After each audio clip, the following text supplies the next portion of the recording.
The World Today.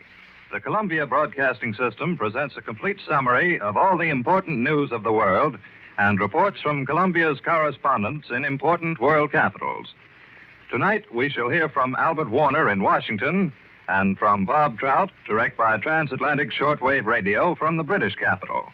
And here in New York, John Daly will give you the news from many other parts of the world, the latest developments as received in Columbia's newsroom. And now, John Daly.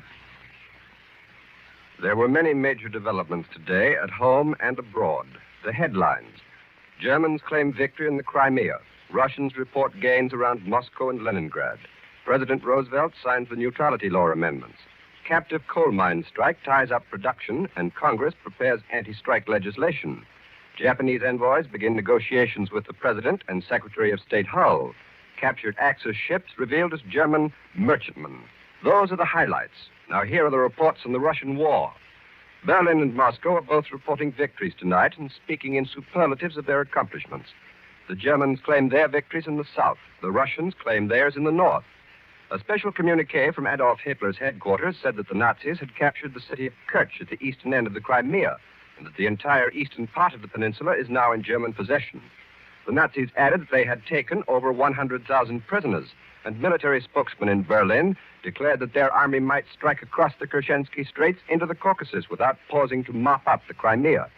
Russian dispatches have not acknowledged the fall of Kerch. They said that fighting was still in progress around that city and also at the great Russian naval base at Sebastopol. The Russians were jubilant about the results on other fronts. The Moscow radio quoted a dispatch of the news agency TASS, which said that Russian troops had counterattacked at Tula, 110 miles south of the capital, and the results was a panic-stricken rout of the German armies. TASS said that the Nazis fled, leaving behind them huge piles of shells, grenades, rifles, and even clothing and bowls of uneaten lentil porridge. Some Germans were caught asleep, and they abandoned their guns and ran down frosty streets in their underwear. Dispatches from Leningrad reported that the Nazi troops in that sector had been dislodged from positions they've held for some time. Those are some of the major developments overseas. In our own country, labor trouble took the top headlines. For that news, we hear from Albert Warner. We take you now to Washington. President Roosevelt has just now called off temporarily his scheduled trip to Warm Springs, and with obvious irritation over the attitude of John L. Lewis of the United Mine Workers, Mr. Roosevelt prepares for action in the strike of the captive coal mines. A Congress which heard denunciation of Mr. Lewis in both chambers was apparently ready to act on legislation to take over the mines at a word from the President, but he was not to be hurried. The irritation of the White House was clearly indicated, however, at the end of a day in which peace negotiations had completely collapsed and the captive coal mines were closed and sympathy strikes were spreading to some of the commercial mines. An hour ago, Stephen Early, the President's secretary, made public the text of a letter from 3 steel company presidents who operate the captive mines and who negotiated with Mr. Lewis. Mr. Early commented that the White House was not releasing a similar letter from Mr. Lewis because he had given it to the press before the President had received it.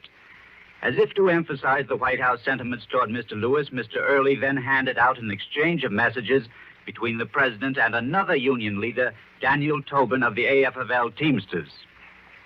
Mr. Tobin had wired that a dispute involving 225,000 truck drivers had been submitted to the National Railway Mediation Board for final settlement because of the serious conditions in the world. Mr. Roosevelt replied to Mr. Tobin, "You expressed to me the spirit of fair play and patriotism, which I have always believed existed in the hearts and minds of American labor and unionists. What a fine Thanksgiving it would be for us all," said the President, "if leaders in the other fields of labor would follow your example." A day of swift activity began with Mr. Lewis reporting to his Union Policy Board members failure of negotiations. Tearing the air with his explosive words, Mr. Lewis paid his respects to steel companies in general and Eugene Grace, head of Bethlehem Steel, in particular. Mr. Lewis declared that the United States Steel and Youngstown Sheet would have signed the controversial union shop contract, but Mr. Grace refused. That multi-million-dollar executive, with $1.2 billion in government orders, said Mr. Lewis, is standing there, unchanged, unaffected, cold-bloodedly determined to prevent any settlement. A little later, the three steel company presidents conferred with Mr. Roosevelt and sent him two letters, which the White House subsequently made public. One categorically denied Mr. Lewis's charge of a split among the operators. The other explained that failure of negotiations with Mr. Lewis explained them by saying the United Mine Workers had not deviated in the slightest degree from their demand for a union shop. We firmly and sincerely believe, said the steel company presidents, that the right to work in our coal mines or in any other industry should not be dependent upon membership or non-membership in any organization. There were bristling words on Capitol Hill, and Senator Connolly offered a resolution specifically empowering the government to take over the coal mines and to freeze the present status of the unions in them. While steel mills were facing closure, the president asked Congress today for $6.7 billion additional for the Army and $300 million more for the Navy. The Navy disclosed that the merchant ship which it captured in the South Atlantic was a disguised German vessel on its way from Japan to France with a cargo of raw rubber and American-made automobile tires.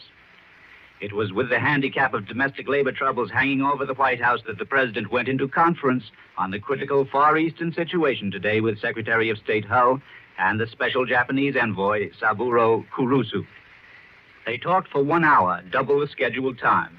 No statement was issued, but in one quarter came the report that the United States was proposing to Japan as a first step toward settlement that it should withdraw from the Axis. There was nothing to indicate Washington was ready to promise Japan that freedom in China which it had been demanding. Kurusu said, many things was said. For further Far East news, we return you to New York.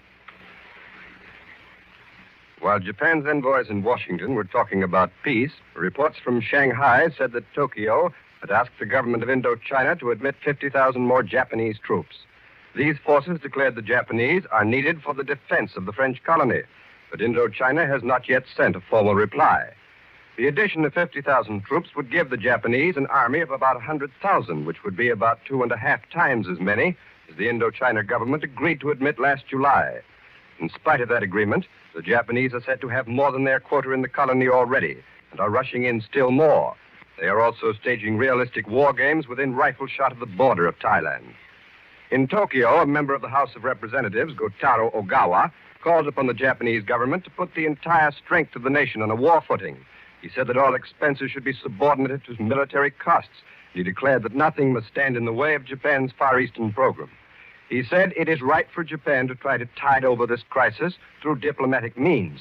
But needless to say, there must be a limit which cannot be crossed in protecting the existence and the prestige of the Japanese Empire. And now the Japanese House of Peers is expected to pass an extraordinary appropriation for military purposes. London, too, is vitally interested in the Pacific, but it has also immediate interests at home. So for the news from the British capital, Bob Trout reporting. Go ahead, London. London tuned in to the British news broadcast tonight and heard a report dominated by news of the United States. Leading everything else on tonight's BBC home broadcast were 5 headlines. Since the night's announcement of the American Navy's capture of a masquerading Axis ship, said the British announcer, a German motor vessel has been brought into Puerto Rico. President Roosevelt has asked Congress for huge new sums for the Army and Navy and has signed the Neutrality Revision Act. The American coal strikes seem to be spreading. Japan's special envoy has conferred with Mr. Cordell Hull and the President. There has been more news about united action in the Far East to check any Japanese aggression. So at the radio headlines. And that is the news which British listeners heard tonight.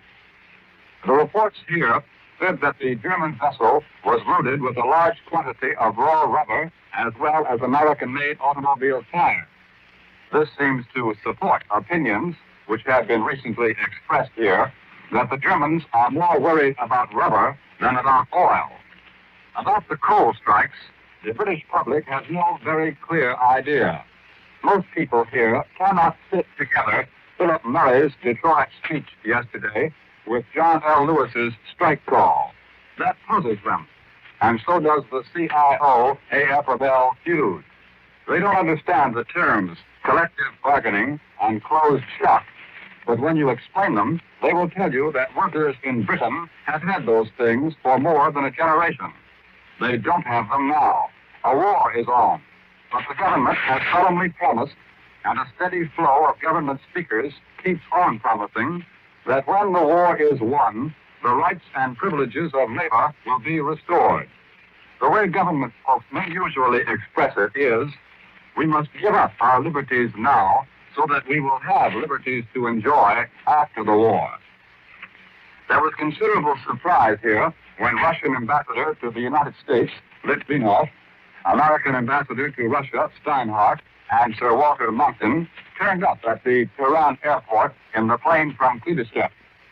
The Foreign Office of Iran had officially notified the Russian embassy and the American and British legations at Tehran that the passengers were proceeding by automobile after their forced landing. This Tehran airport has recently been improved and is now used by British planes. Air service between Tehran and Kuibyshev is scarcely more than 2 weeks old. These are the first distinguished passengers reported to have used the service since it began, but it's likely they won't be the last. Bad weather recently has kept bombing planes inactive, but Royal Air Force fighters today attacked points in northern France. Although no German bombers have flown over London for some time now, the blackout is still rigidly enforced. The thinnest line of light peeping out on the darkened street from one of your windows brings a prompt call from the police. But a 56-year-old man has just been fined $4 for not drawing the shades at all. His defense was simple. He said, "I didn't know you had to pull the blinds down. I'd never heard of the blackout." I return you now to Columbia in New York. In Vichy, the French Foreign Office took official notice tonight of the many reports that the Pétain regime is about to decide on full collaboration with the Nazis. A formal statement characterized the stories as premature, if not actually tendentious propaganda. The French officials admitted that negotiations on French-German collaboration have reached a new phase as the result of recent conversations between Pétain and Otto Abetz, German representative in Paris. But they insisted that there is not at present any question of changes in military, naval, or police arrangements. The Vichy government also denied rumors that General Weygand, who is not a favorite of the Nazis, is to be ousted from his post as commander in North Africa. There have been several rumors about Weygand. One that he was to be appointed Minister of War to succeed General Hunziger, who was killed in a plane crash last week.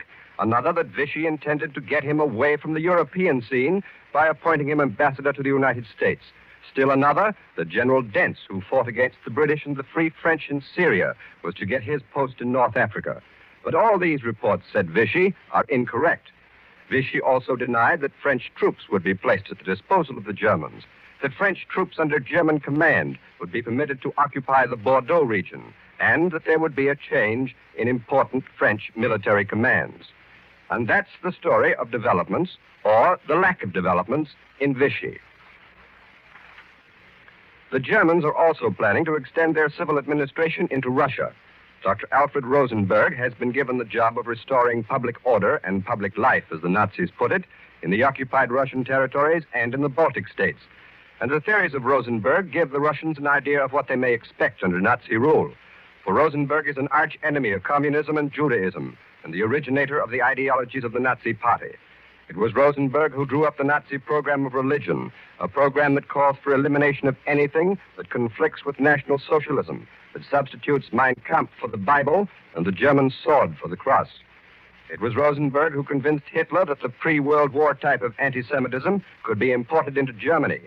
He once wrote, "When we come to power, Jewish bodies will dangle from every telegraph pole between Munich and Berlin." And he preaches the doctrine that Christianity and Judaism are the religions of weaklings. Now, all civil administrations in occupied Russia will be subordinate to Rosenberg. His spokesman said that the return of private ownership in the eastern areas, as opposed to the communist theory of state ownership, would be within the scope of the Rosenberg administration. Several assistants will be appointed to rule various districts of Russia and the Baltic states under Rosenberg's direction. As to the permanency of the organization, Rosenberg's spokesman said that at present, its assignment is strictly a wartime function. And that's the world today.